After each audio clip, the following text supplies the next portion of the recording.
Hello everyone, my name is Harshita Jain and I'm an intern at LexClick company. Today I'm going to discuss about trademarks and property marks, their meanings, the difference between the two and some sections related to property mark. The law on the subject is embodied in the IPC, originally dealt with two matters. First, trademarks is defined in the amended section 478 of IPC, and secondly, the property marks is defined by section 479 of IPC. Of these two, trademarks indicates the manufacturer of the goods, whereas property marks refers to their owners. Section 479 defines the term property mark. It states that a mark used for denoting that movable property belongs to a particular person is called a property mark.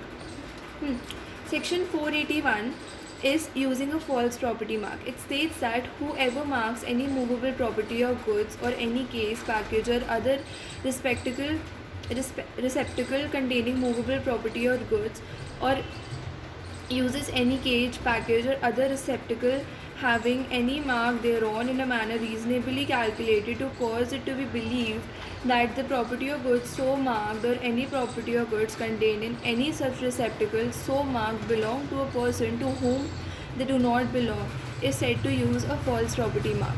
Section 482 is punishment for using a false property mark. It states that whoever uses any false property mark shall, unless he proves that he acted without intent to defraud, be punished with imprisonment for either description for a term which may extend to 1 year, or with fine, or with both.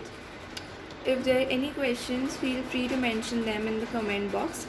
Now I'm going to discuss about the distinction between trademark and property mark. The distinction between the trademark and property mark is that the former denotes the manufacture of quality of the goods to which it is attached, and the latter denotes the ownership in them.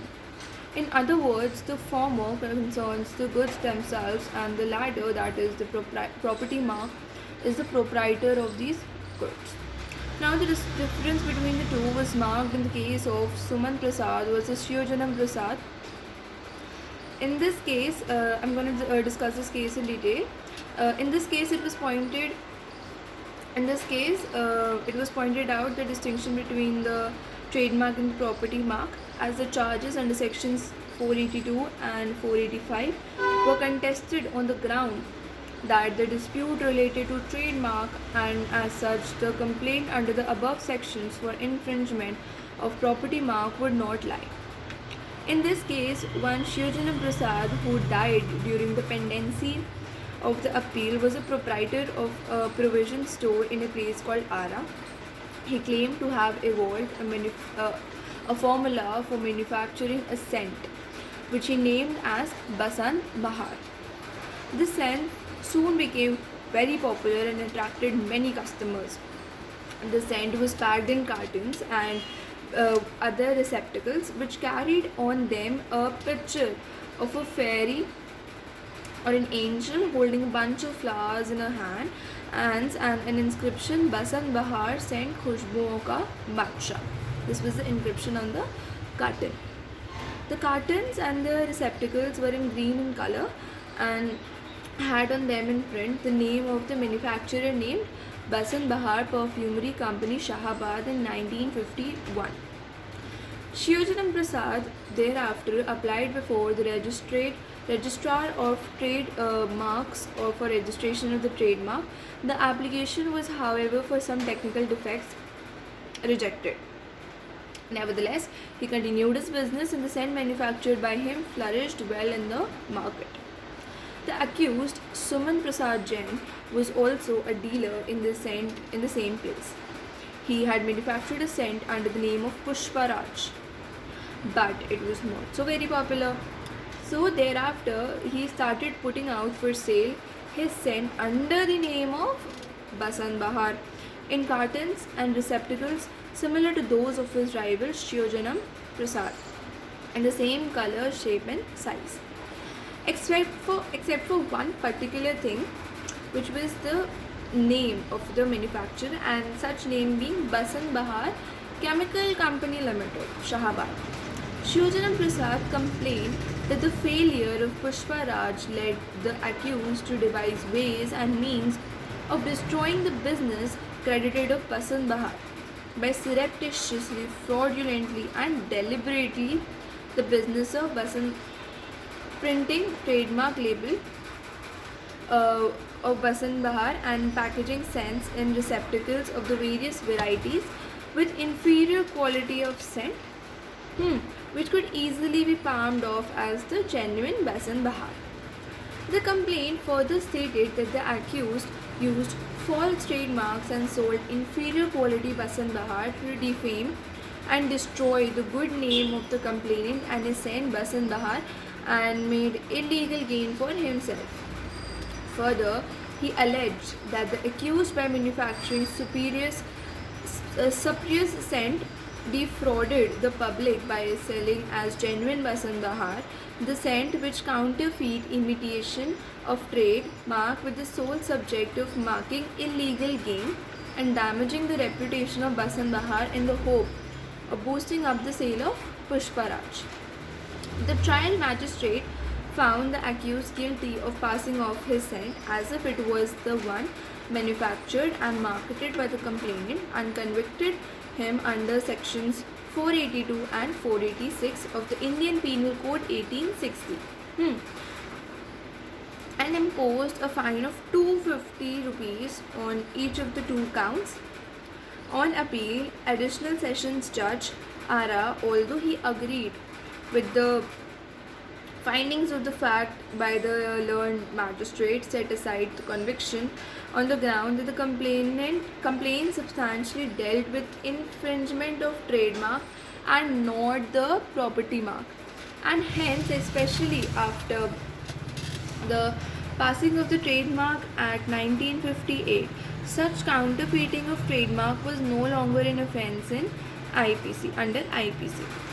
On the appeal of High Court set aside, the order of Sessions Judge restored the order of the trial magistrate on the ground that on careful scrutiny of the complaint, it substantially related to counterfeiting of property mark, although the expressions trademark and counterfeiting his trademark were loosely used in it. In appeal, the Supreme Court upheld the judgment of the High Court and pointed out the distinction between the trademark and property mark as followed. Before this, I would like to say if there are any doubts or questions, do post them in the comment section. I'll be happy to answer them. Now let's continue.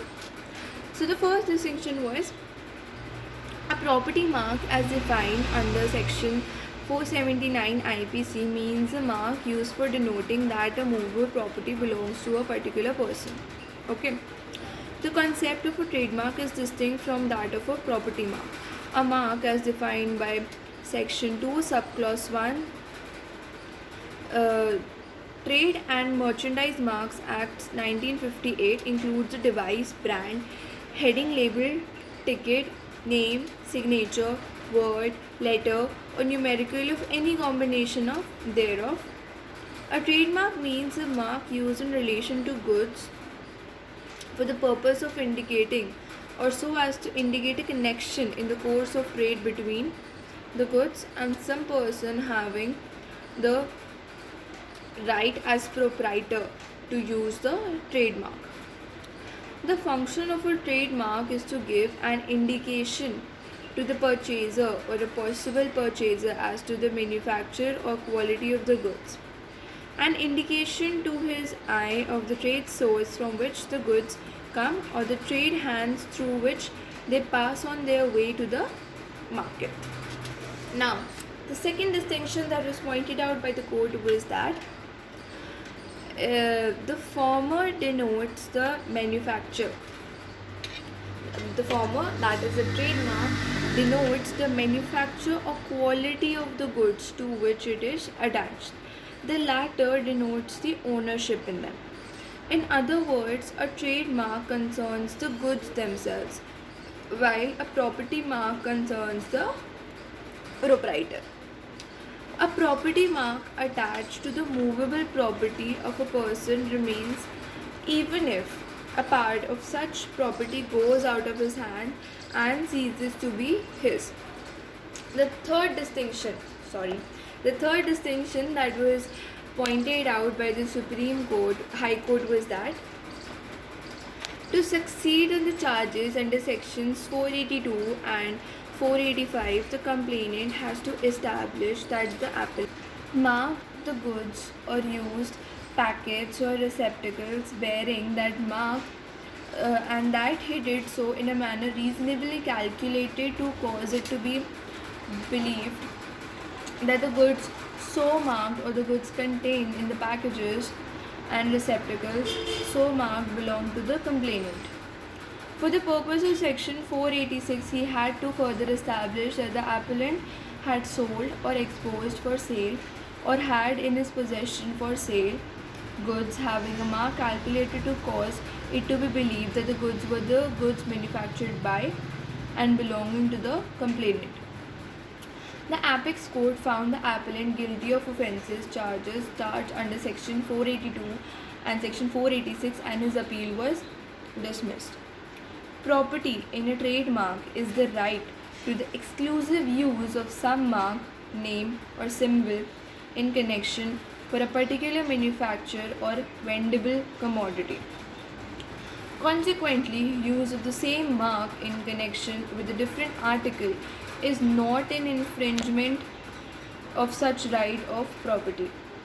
Thus, an iron foundry who uses a particular mark for his manufactures in iron could not use the same mark when impressed upon cotton or woolen goods.